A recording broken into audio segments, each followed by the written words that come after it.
encouraging reactions from the broadcast and the business sectors. Now, because of Radyo Natin, the so-called one-horse towns are given a voice and can now be heard. For the first time in the history of Philippine broadcasting, a single radio network binds together 100 community radio stations nationwide, broadcasting simultaneously and instantaneously via satellite with a carefully thought-out programming that features both national and local concerns and interests that are delivered in all 4 major dialects. Radyo Natin stations are the only source of entertainment, education, and information in majority of areas never penetrated by other media organizations and serving more than 10.8 million captured listeners nationwide. These and more make Radyo Natin number 1 because it's the only one. Radyo Natin does not only give voice to the people, it also helped the government in creating jobs for the countryside, generating more than 600 jobs. Radyo Natin promotes economic activity in the countryside. Through radio programs and promotions, what used to be sleepy towns are now beaming with local competitive entrepreneurs with dynamic local business activities and events, effectively creating additional jobs and business opportunities. No wonder, after just a couple of years, more than 7 Radyo Natin areas evolved into cities. Truly, our confidence for the local government and its people paid off. Aside from the local government, the national government agencies extended partnership with Radyo Natin. These agencies need the support of Radyo Natin for them to effectively reach out to all Filipinos, either for information dissemination, outreach programs, disaster management, tourism, or simply a two-way communication avenue for a country and its people. Mula sa kinikilala at pinagkakatiwalaang pangalan sa larangan ng radio broadcast, pumapailan lang ang nag-iisang FM radio network na tunay na malawak at makapangyarihan. Our town, our radio. The power of information with more than 200 news and public affairs correspondents nationwide. The power of radio is within reach. Manila Broadcasting Company's Radyo Natin Network. Radyo Natin reinforces its unwavering commitment as a catalyst for equal opportunity and the right to be equally informed and heard, specifically for the marginalized sectors of Philippine society. After all, Radyo Natin, as the name literally implies, our own radio.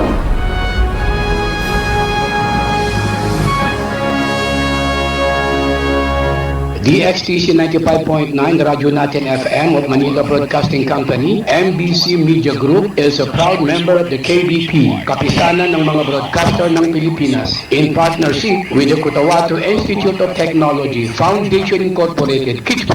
Ito ang News Radio, Hot Balita.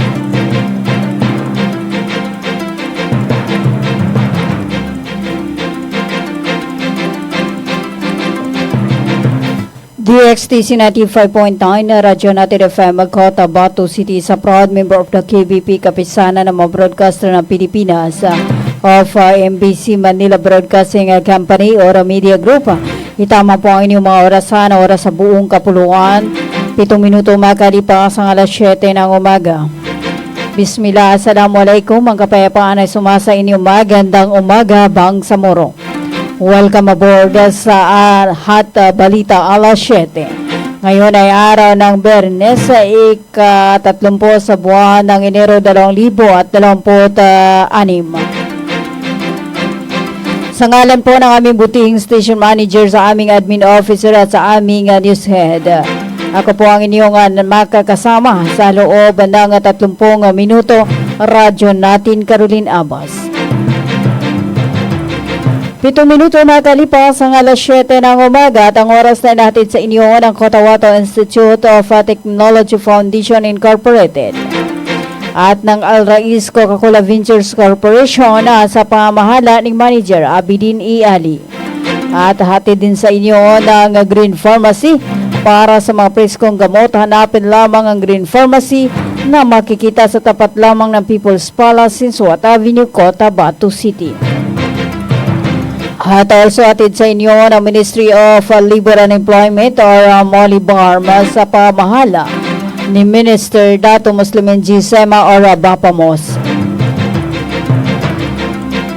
8 minuto makalipas ang 7 ng umaga at bago ho natin dakuan ang ating mga balita, alamin muna natin ang lagay ng panahon ngayon araw ng Friday.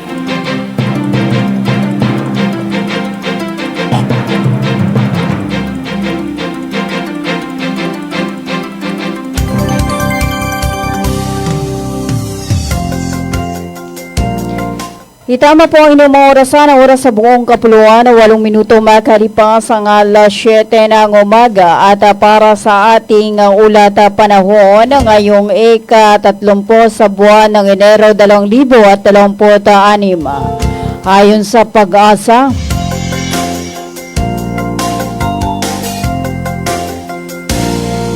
ang Northeast Monsoon ay kasalukuyang nakakaapekto sa Luzon at Visayas. Ang mga lugar ng Eastern Samar, Dinagat Island, Surigao del Norte, Surigao del Sur at Davao Oriental ay magkakaroon ng maulap na kalangitan na may kalat-kalat na pag-ulan at mga isolated na thunderstorm dulot ng sirline na posible nga magdulot ng flood o landslide dahil sa katamtaman hanggang minsang mabigat na pag-ulan. Ang Cagayan Valley at Aurora ay magkakaroon ng maulap na kalangitan na may magaan na pag-ulan na dulot ng Northeast Monsoon. Ngunit walang inaasahang malalang epekto. Ang iba pang bahagi ng Mindanao, ang Samar, Leyte at Southern Leyte ay magkakaroon ng bahagyang maulap hanggang sa maulap na kalangitan na may isolated na thunderstorm. Nasanhi ng localized thunderstorm.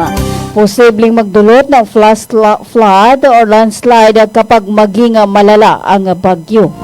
Ang Metro Manila at iba pang bahagi ng bansa ay magkakaroon ng maulap hanggang sa maulap na kalangitan na may isolated na magaan na pag-ulan mula sa Northeast Monsoon at walang inaasang malalang epekto. Samantala, ang kondisyon ng hangin at karagatan, ang Hilaga at gitnang Luzon ay makakaranas ng katamtaman hanggang malakas na hangin mula sa Hilaga, Silangang hanggang Silangan na magdudulot ng katamtaman hanggang magaspang na tubig sa baybayin na mayroong 1.5 hanggang 3.4 na metro. Ang silangang bahagi ng Timog Luzon, Visayas at Mindanao ay magkakaroon din ng katamtaman hanggang malakas na hangin mula Hilaga, Silangan hanggang Hilaga na may katamtaman hanggang magaspang na tubig sa baybayin na mayroong 1.2 hanggang 3.1 metro. Ang iba pang bahagi ng bansa ay makakaranas sa magaang hanggang katamtamang hangin mula Hilaga, Silangan na magdudulot na bahagya hanggang katamtamang tubig sa baybayin na mayroong 0.6 hanggang 2.5 metro. At yan po ang ating ulat at panahon mula sa DOST Pag-asa Cotabato.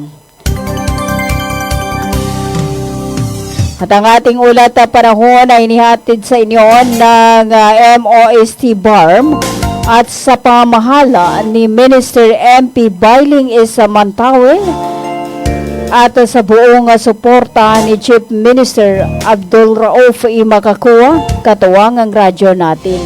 Laging handa mga kabangsamoro.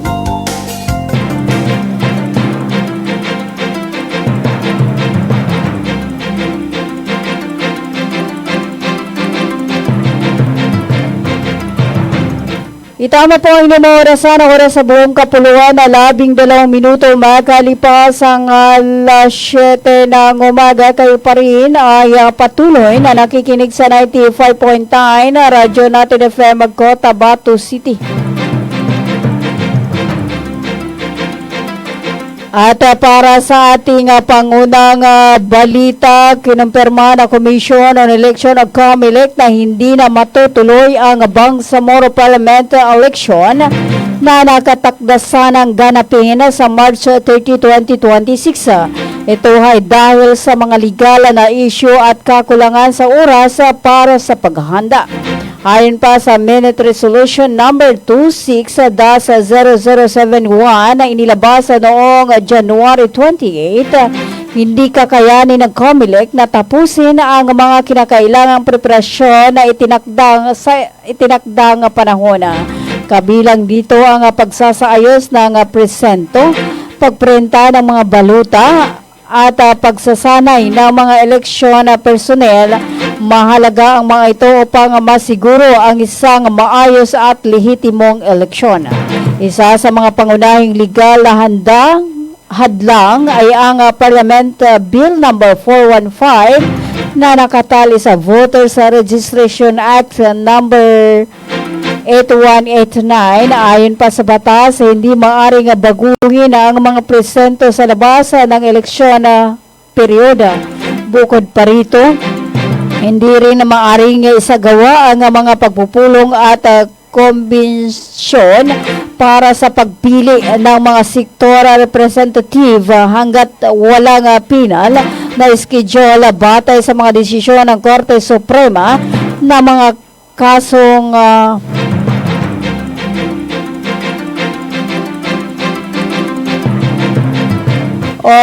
dahil sa pag-antala, otomatikong winakasan ng COMELEC ang bisa ng mga naunang resolusyon na nagtakda ng calendar of activities at mga period of prohibited acts kaugnay ng halalan. Sa kasalukuyan na nanatiling suspendido ang electoral process sa BARM habang hinihintay ang aksyon ng Kongreso upang maglatag ng malinaw na legal na batayan para sa bagong pidsa ng eleksyon. Ayon pa sa COMELEC, handa silang ipatupad ang halalan sa sandaling maayos ang mga legal at technical na issue.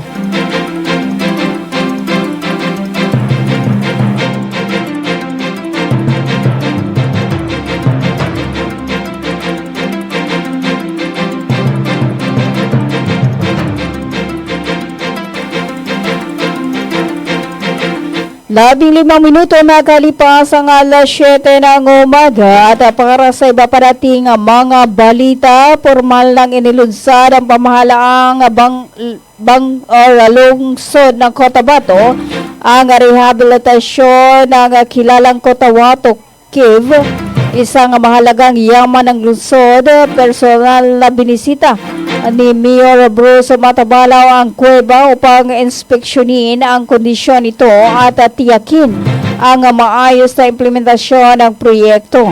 Ang rehabilitation ay kasunod ng pagsasaayos ng Old City Hall. Layunin ng proyektong ito na mapreserba ang mga pamanang lugar, gawing mas ligtas at mas kaakit-akit sa publiko. Inihahanda rin ang mga pasyalan para sa buwan ng Ramadan kung kailan inaasang dadami ang mga bisita. Patuloy ang pagpaplano ng lokal na pamahalaan para sa mga aktibidad na magtatampok sa kultura, kasaysayan at turismo ng lungsod.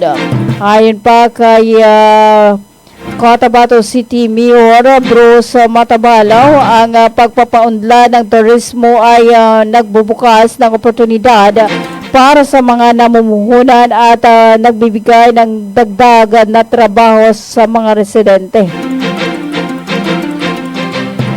Binibigyang diin na ang taong 2026 ay magiging yugto ng mas pinaigting na nagpapakilala sa Cotabato City bilang isang mabilis umunlad na lungsod na madireksyon tungo sa mas masiglang ekonomiya at maayos na serbisyo.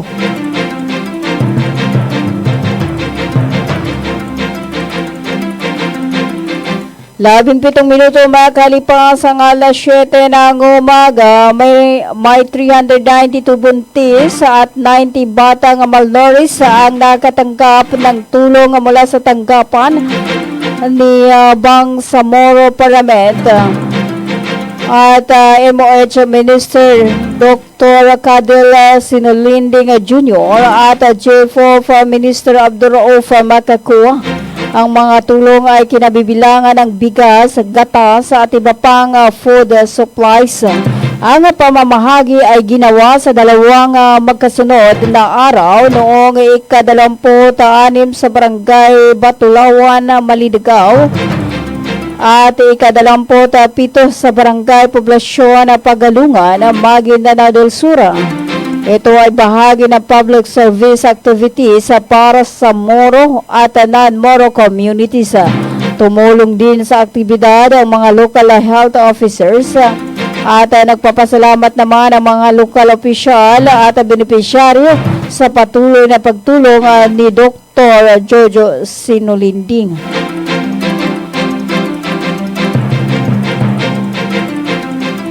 Labing siyam na minuto makalipas ang alas 7 ng umaga. Para sa iba pa nating mga balita, tumanggap ng tulong pinansyal ang 31 o 31 indigenous solo parents mula sa MSSD sa ilalim ng Dakila program noong ika-24 at hanggang ika-28 sa buwan ng Enero taong kasalukuyan sa Barangay Poblasyon na Sapa-Sapa, Tawi-Tawi. Sa ilalim ng nasabing programa, ang bawat beneficiaryo ay tumanggap ng tig 1,000 na buwanang tulong pinansyal na naglalayong matulungan ang mga pangunahing pangangailangan ng kanilang mga pamilya. Samantala, magpapatuloy ang payout o nagpatuloy ang payout kahapon sa Barangay Banaran, tunggusong para sa iba pang mga beneficiaryo. Ang demand-driven and adaptive key action for indigenous solo parents ay leveraging the Aspiration o Dakila program ng MSSD ay isang inisyatibo nga naglalayong magbigay ng tulong at serbisyo nga panlipunan sa mga mahirap at low-income solo parents sa buong BERMM. Layunin ng programang ito na mapabuti ang kabuhayan ng mga nag-iisang magulang na kabilang sa mga vulnerable sektor ng lipunan. 20 minuto makalipas ang alas 7 ng umaga. Tayo po ay magbabalik after this paid short commercial.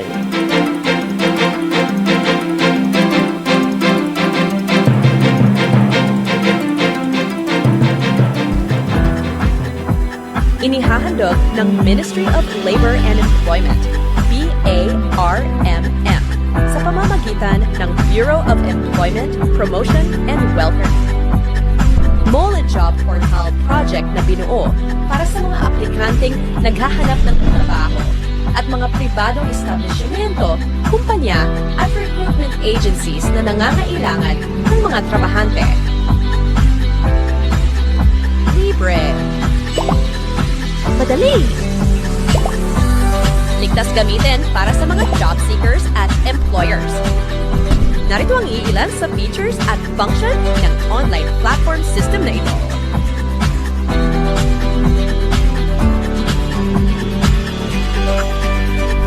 O di kaya'y bisitahin lamang ang website na ito.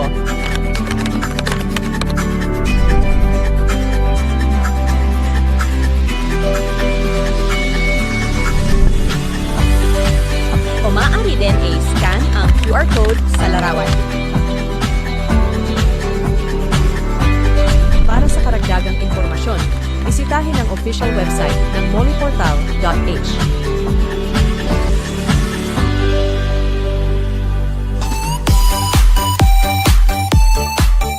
Hello mga mamis.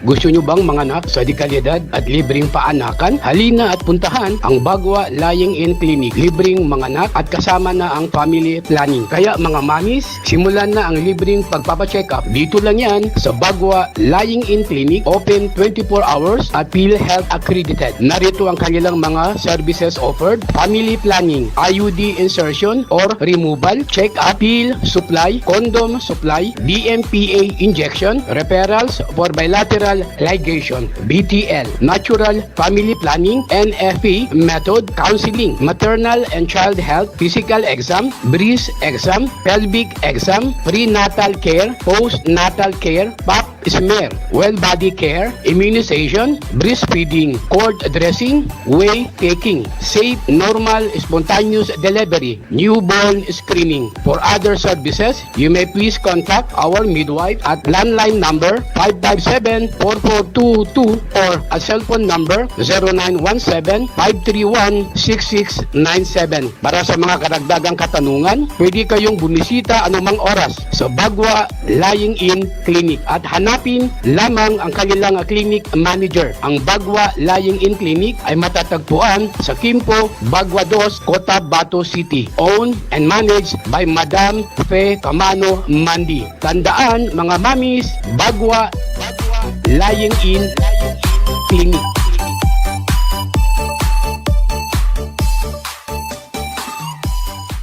Libre po ang mga anak sa Bagwa Lying-in Clinic. Kinakailangan lamang po ang updated na PhilHealth. Maraming salamat. Karapatan mo, protektado ng batas. Alam mo ba na may batas na tumitiyak sa karapatan nating mga persons with disability sa Pilipinas?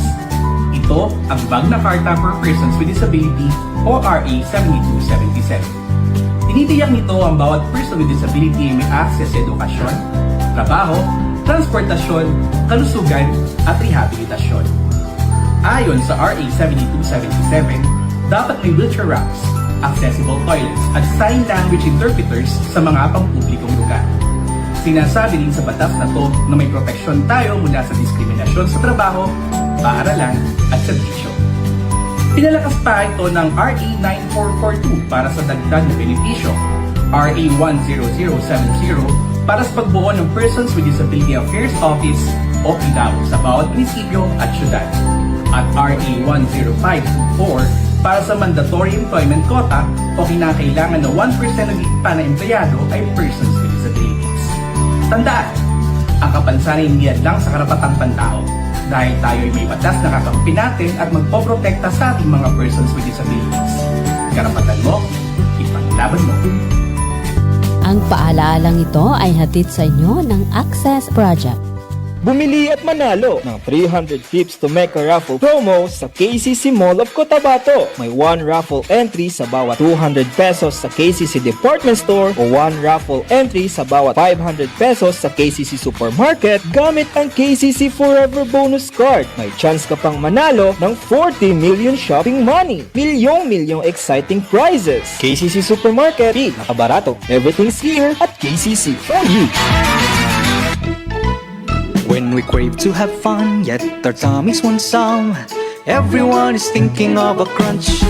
With real chicken inside and if deliciously fried, Virginia crunchy chicken nuggets. Here it is, it's extraordinarily crunchy.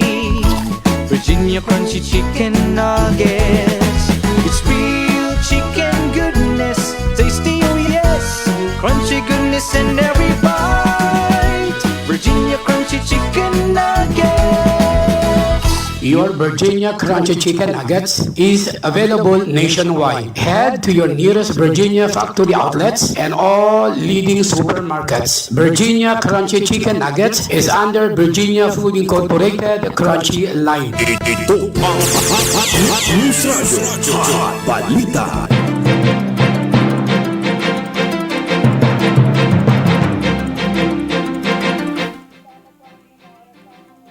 Kung kapulukan, 27 minuto makalipas ang alas 7 ng umaga.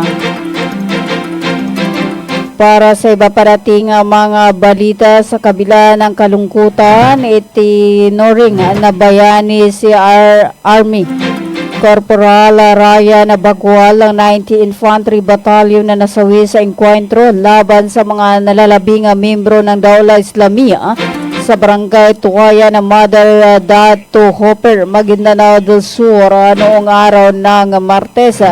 Si Bagwal, isang Maguindanaon, ay agad na inilibing sa Presidenta Quirino Sultan Kudarat ayon pa sa tradisyong Islam para sa kanyang pamilya at mga kasamahan sa 6th Infantry Division. Ang kanyang sakripisyo ay supreme sacrifice.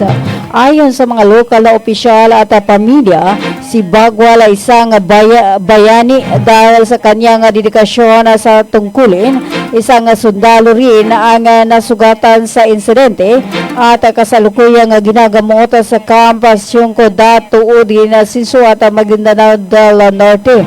Nauna nang nagbabala ang mga lokal na opisyal tungkol sa planong panggugulo ng Daula Islamia at sa ulap na naganap ang engkwentro matapos respondihan ng 90 IB ang ulat ng presensya ng mga terorista na napilitang nanghihingi ng pera o sa pilitang nanghihingi ng pera sa pagkain sa mga residente. Kinumpirma ng mga evacuees na 4 na terorista na kinilalang sina Samsudin, Mutalib, Hader at Badrudin ang nasugatan at nakitang tinutulungan ng kanilang mga kasamahan patungo sa bulubundukin o patungo sa kabundukan malapit sa South Opi.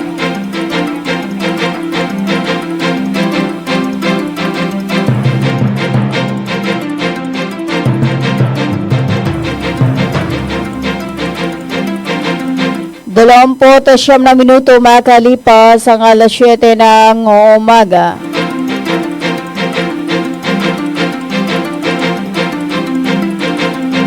At para sa iba pa nating mga balita bilang bahagi ng kanilang patuloy na pagsisikap na mabigyan o magbigay ng legal na tulong at suporta ang Moro Islamic Liberation Front Ad Hoc Joint Action Group or MILF-AJAG sa pamumuno ni Chairman Anwar Alamada ay nagsagawa ng follow-up visit sa new believed person noong ika-28 sa buwan ng Enero 2026. Ang aktibidad ay sinagawa sa pakikipagtulungan ng United Nations Development Program sa pamamagitan ng Project Prospera Bangsamoro na suportado ng Australia na Embassy sa Pilipinas. Layunin ang pagbisita na subaybayan ang kalagayan ng mga membro ng MILF na persons deprived of liberty at mabilis ang pagproseso ng mga kwalipikadong individual para sa posibleng paglaya, lalo na sa pamagitan ng Good Conduct Time Allowance. Nakipagpulong ang MILF-AJAG sa mga kinatawan ng Bureau of Correction o Bucor at Department of Justice o DOJ upang talakayin ang mga hakbang para mapabilis ang pagpapalaya ng mga kwalipikadong MILF PDL. Si Chairman Anwar Alamada ang itinalagang certifying officer para sa mga aplikante ng MILF Amnesty. Kasama rin sa pagbisita si Attorney Badrudin Mangindra, legal consultant at ang mga membro ng MILF Ad Hoc Secretariat. Kasabay ng pagbisita si Ginoong Abdul Rahman Osman, isang bagong nakalaya na membro ng MILF, ay nakatanggap ng tulong. Ang kanyang paglaya ay nagpapatunay sa positibong resulta ng patuloy na koordinasyon at legal na pakikipag-ugnayan. Ang pakikipag-ugnayan ito ay bahagi ng seri ng mga pagbisita at legal na interbisyon upang tiyakin na ang mga kwalipikadong MILF PDL ay nakikinabang mula sa mga legal na mekanismo at habang sa pagbuo ng kumpiyansa sa ilalim ng normalisasyon.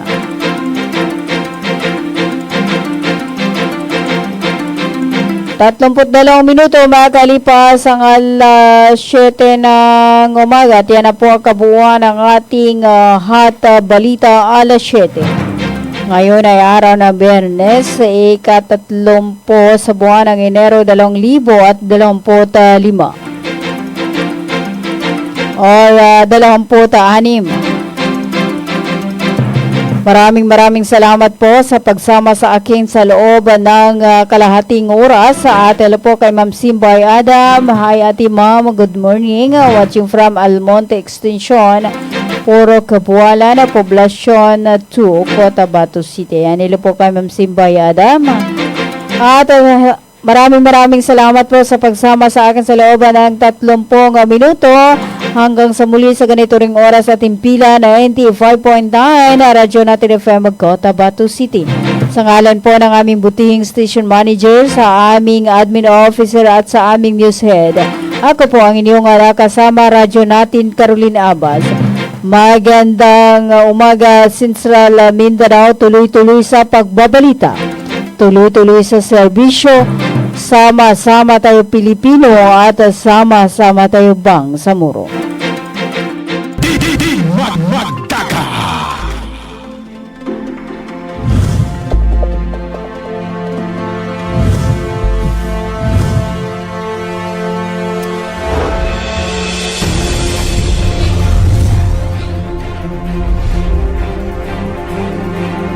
One radio network powering more than 100 stations. Heard in 81 provinces, 145 cities, and 1,490 municipalities. Giving voice to more than 300 Radyo Natin announcers every single day.